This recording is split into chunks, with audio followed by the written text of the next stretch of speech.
بسم الله الرحمن الرحيم. السلام علیکم ورحمۃ اللہ وبرکاتہ۔ الحمد للہ وکفى وسلام علی عباده الذین اصطفى، اما بعد۔ حاضرین و ناظرین، یہ درس نمبر 2319 ہے اور آج سورۃ البروج کی صرف ایک آیت کی تلاوت اور تشریح کی جائے گی، آیت نمبر 11۔ اعوذ باللہ من الشیطان الرجیم،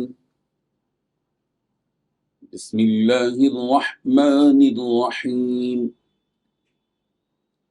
ان الذین آمنوا وعملوا الصالحات لهم جنات تجری من تحتها الانہار، ذلك الفوز الکبیر، صدق اللہ العظیم۔ لفظی ترجمہ یوں ہے، ان الذین، بلا شبہ وہ لوگ جو آمنو ایمان لائے، وعملوا الصالحات اور انہوں نے نیک عمل کیے، لہم ان کے لیے ہیں جنات ایسے باغات، تجری بہتی ہیں، من تحتہا ان کے نیچے سے، الانہار نہریں، ذالک الفوز الکبیر یہ بہت بڑی کامیابی ہے۔ ترجمہ یوں ہے، جو لوگ ایمان لائے ہیں اور انہوں نے نیک عمل کیے ہیں، ان کے لیے بے شک ایسے باغات ہیں جن کے نیچے نہریں بہتی ہیں، یہ ہے بڑی کامیابی۔ اس آیت میں 3 باتیں بیان کی گئی ہیں۔ پہلی بات، جو لوگ اللہ تعالیٰ پر ایمان لیا ہے۔ دوسری بات، ایمان لانے کے بعد نیک اعمال بھی کیے تو ان لوگوں کے لیے ایسے باغات ہیں جن کے نیچے نہریں بہتی ہیں۔ تیسری بات، جنت میں داخل ہونا یہ بہت بڑی کامیابی ہے۔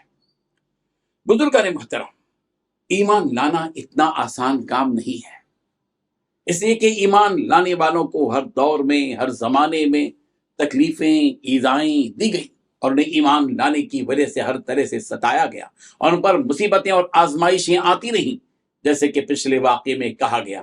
اسی طرح صحابہ کرام رضی اللہ عنہم کے ساتھ بھی ان کے اسلام لانے کی وجہ سے ظالمانہ سلوک کیا گیا کہ کبھی انہیں جلتی دھوپ میں ننگے بدن زمین پر لٹا کر اوپر چٹان رکھ دی جاتی تو کبھی کوڑوں کی بارش برسائی جاتی۔ اسی لیے تو اللہ رب ذوالجلال نے ارشاد فرمایا، احسب الناس ان یترکوا ان یقولوا آمنا وهم لا یفتنون، کیا لوگوں نے سمجھ لیا ہے کہ وہ یہ کہہ دیں گے کہ ہم ایمان لے آئے اور یوں ہی انہیں بغیر آزمائش چھوڑ دیا جائے گا؟ ایسا ہرگز ہرگز نہیں ہوگا۔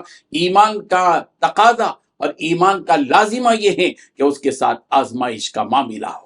جو شخص ان ساری آزمائشوں کو برداشت کرتے ہوئے اور ان ساری تکلیفوں اور مصائب پر صبر کرتے ہوئے اسی ایمان پر قائم و دائم رہے گا اور ہر حال میں اللہ تعالیٰ کے حکموں کو بجا لانے کے ساتھ اس کی منع کردہ چیزوں سے بھی اپنے آپ کو دور رکھے گا، قیامت، حساب و کتاب، قرآن اور اللہ تعالیٰ کے بھیجے ہوئے آخری پیغمبر نبی رحمت حضرت محمد مصطفیٰ صلی اللہ علیہ وسلم پر ایمان رکھے گا تو یقیناً ایسے عمل پر اللہ تعالیٰ اسے ضرور بڑے اجر اور بہترین بدلے سے نوازے گا۔